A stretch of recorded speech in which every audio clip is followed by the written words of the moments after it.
The cost of transmission repairs can vary widely based on a number of factors such as extent of damage, manual versus automatic, or the make and model of your vehicle. A transmission replacement means that you are replacing your entire transmission. Sometimes this option is called having your transmission remanufactured. If you're looking for a reputable shop to help you identify specifically what has failed on your vehicle and think you need a transmission repair immediately, schedule an appointment before it is too late.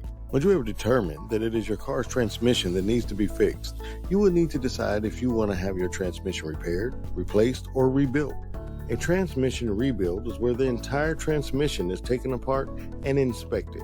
When repairing a transmission, you are replacing the bare minimum amount of parts to bring your transmission back into working order.